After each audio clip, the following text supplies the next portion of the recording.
Eu vou contar uma coisa para vocês conseguirem identificar uma nave quando vocês virem uma nave, tá? O sistema de propulsão das naves, ele não é um sistema de propulsão convencional como a gente imagina. O que significa isso? Ele não funciona numa forma onde exige de nós uma determinada linearidade no sistema de propulsão. Então, por exemplo, quando a gente vê um avião passando, o avião ele passa numa linha reta, ainda que ele faça uma curva. No momento que você olha a curva do avião, você nota que a imagem do avião é sempre extremamente nítida.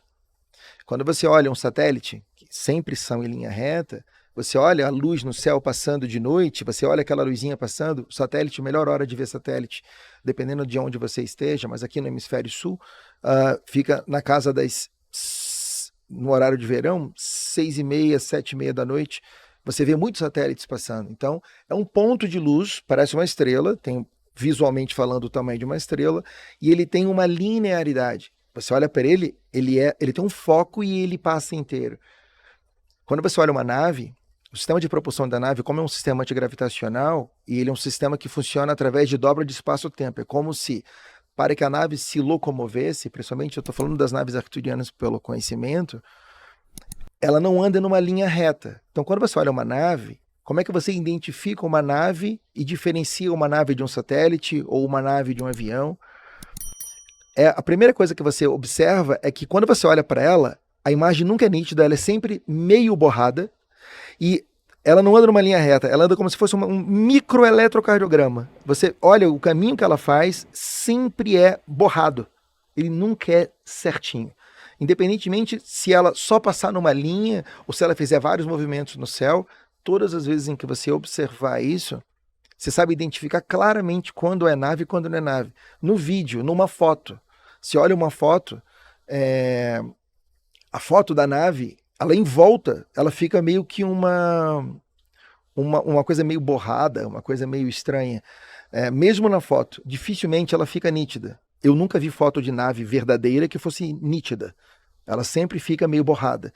Porque o sistema de propulsão da nave faz com que o campo gravitacional em volta da nave seja diferente do gravitacional que nós vemos aqui. E a maneira que os nossos olhos tridimensionais enxergam acaba sendo uma maneira que desfoca o que aparece na nave, né? O que a gente vê, o que a gente percebe como um objeto. Então a gente está nesse processo esse ano, né? Começando ali no finalzinho de 25, mas esse ano é um ano que espera-se muito, são muitas as audiências.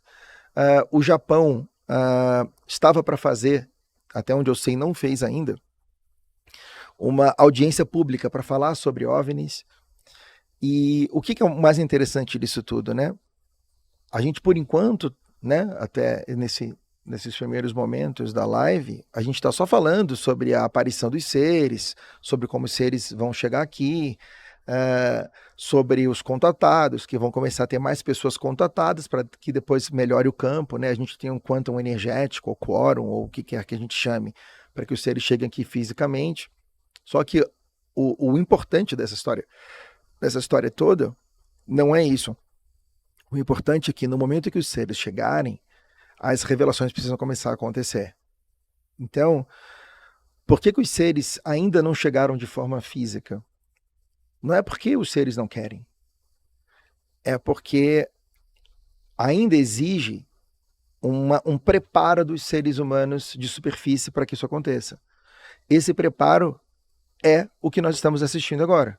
Ou seja, lives como essa, outras lives de pessoas que falam sobre esse assunto, sem ser tendenciosas ao lado X ou ao lado Y, né?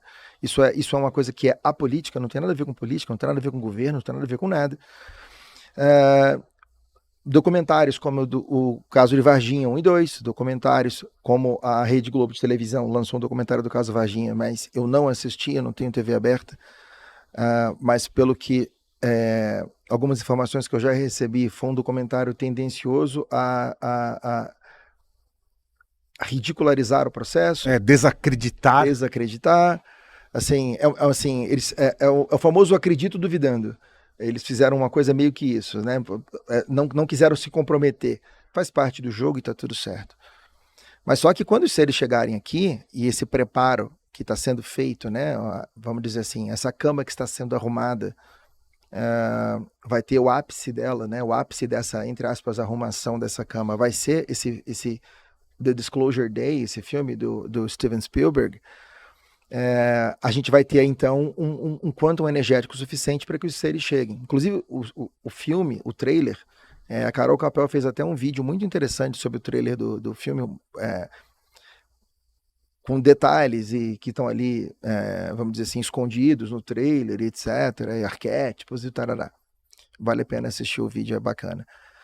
Mas uma coisa que eu achei muito interessante, e a Carol não comentou no vídeo dela, é que a fumaça, né, aonde o olho, que é o cartaz do filme aparece, o olho da Emily Blunt, que tem um tipo um pássaro, né? Ela enxerga através de um desenho de um pássaro, e não é um desenho, é só a silhueta do pássaro rasgada numa fumaça. Aquela fumaça representa o véu. Então, no momento em que as pessoas começarem a se comunicar com seres multidimensionais de forma direta, assim como os contatados fazem hoje, você começa a enxergar através do véu. Você começa a enxergar fora do jogo, fora do show de Truman que a gente vive.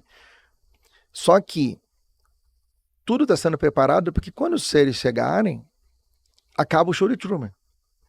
Então, existe esse preparo necessário. Esse preparo necessário foi pedido pelos governos desse planeta.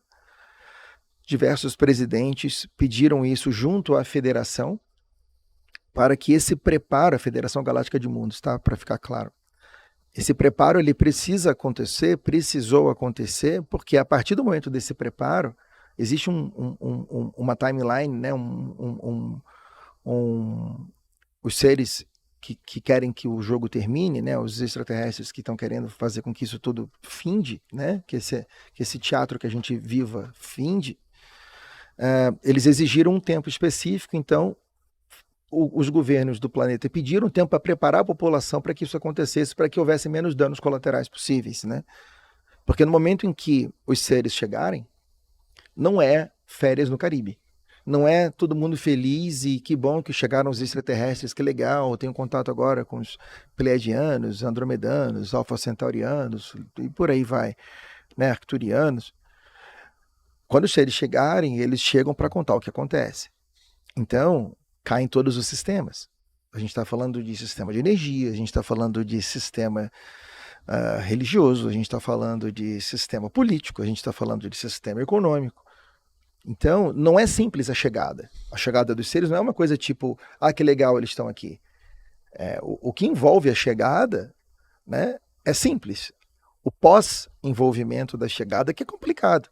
Porque aí é onde a gente começa a entender realmente tudo aquilo que acontece com a gente no nosso dia a dia. E a gente passa, então, a começar um novo modo de vida. Uma maneira diferente de viver a vida, que é não religiosa, que é não política, infinitamente menos dual, né? Dualidade.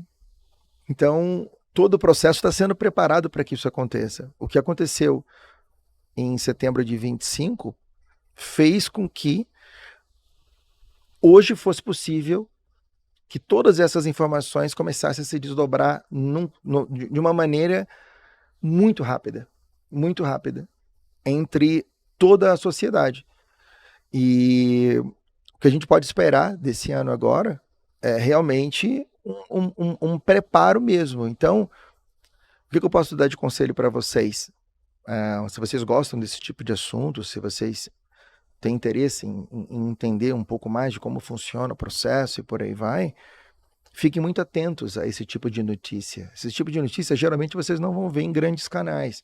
Acontece de ter uma CNN da vida, às vezes uma NBC da vida, principalmente em redes não brasileiras, né? As redes brasileiras ainda são muito, muito tendenciosas aos dominadores, né? E dominadores, mais uma vez, deixando bem claro aqui, não são os presidentes, para que vocês entendam, dentro da hierarquia de poder desse planeta, onde nós ocidentais, sempre imaginamos que o presidente dos Estados Unidos é a figura máxima do poder, né? tem 13 pessoas acima dele, ele é o 14º na fileira do poder, tem 13 pessoas que mandam nele, tá? São pessoas que ele nem conhece, tá? E que comandam e fazem o jogo acontecer. Para que esses seres cheguem, essas 13 pessoas precisam ser reveladas, né? Esses 13 cargos, vamos chamar assim. Então, estamos num ano de preparo. Esse ano é aquele ano literalmente de preparo. E é interessante porque eu sempre escuto dos meus irmãos arcturianos assim, não se distraia, não há mais tempo. Então não dá mais para a gente hoje empurrar com a barriga determinadas coisas, né? Não viver a nossa verdade, não estar alinhado com a nossa verdade, não estar alinhado com aquilo que fala com o nosso coração. Estamos nesse processo. Então, acredito eu que a gente vai ter aí bastante coisa acontecendo esse ano. Esse ano é um ano que promete demais. Eu estou muito feliz com tudo aquilo que eu tenho ouvido multidimensionalmente falando. As coisas estão acontecendo sim, ainda que os olhos físicos não enxerguem. As energias estão melhorando. Os processos estão acontecendo. O 3 e Atlas está aí para mostrar que faz um desenho daqui, faz um desenho de lá. Aí tem gente dizendo, vi um americano dizendo que eu tive lá, é uma nave reptiliana. Não é uma nave reptiliana, não se preocupem com isso. Não, também com certeza não é um cometa, também não se preocupem com isso vai ser provado em breve. Falta pouco para a gente entender isso. Mas tudo está ali, né, na nossa cara, só que ele está na nossa cara porque a regra desse jogo exige que tudo seja mostrado, mas você precisa tirar suas próprias conclusões. Então não é o batatinha quando nasce espalha rama pelo chão, não é uma coisa assim óbvia, mas é uma coisa que está sendo desenhada, né, sendo alinhada ou mais precisamente alinhavada para que tudo aconteça num cronograma onde aqueles que estão prontos para acessar essas energias consigam acessar essas energias e aqueles que não estão prontos não vão sequer acessar essas energias. É isso que muitos, entre aspas, religiosos e algumas escrituras de diversas religiões diferentes dizem que é a separação do joio e do trigo. Separação do joio do trigo não é separar o bem, não é separar o bem e o mal. Não é separar quem é melhor e quem é pior. É separar quem está pronto e quem não está pronto.